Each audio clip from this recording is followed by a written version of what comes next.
আমরা আমাদের এই ছোট্ট জীবন নিয়ে কত অভিযোগ করে তুলি, তাই না বলো? কিন্তু একটাবার তাদের কথা ভেবে দেখেছো, যাদের নিজস্ব ঘরবাড়ি নেই বা যারা রাস্তায় থাকে, তারা এই জীবনে কতটা লড়াই করে বেঁচে আছে।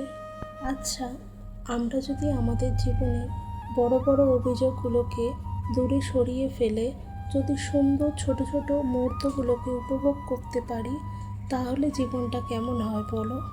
আর আমার কাছে সুন্দর ছোট ছোট মুহূর্তগুলো বলতে বোঝায় সুন্দরভাবে বাঁচা। আর সুন্দরভাবে বাঁচা বলতে আমার কাছে কি বোঝায় জানো?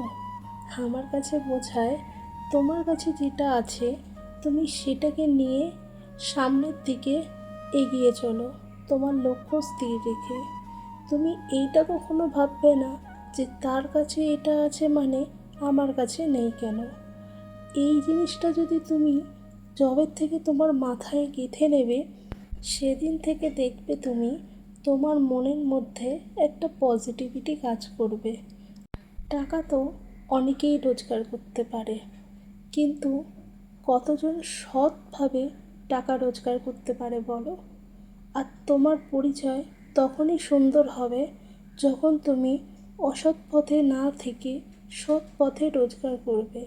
আর যারা সৎ পথে রোজগার করে তাদের রাস্তাটা একটু কঠিন হয়, কেননা একটা কথা মনে রাখবে, যে গাছ যত বেশি বাড়তে সময় নেয় তার ফল তত বেশি মিষ্টি হয়।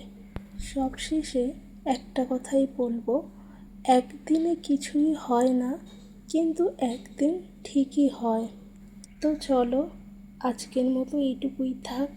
দেখা হচ্ছে নেক্সট আরও একটা ভিডিওর সাথে।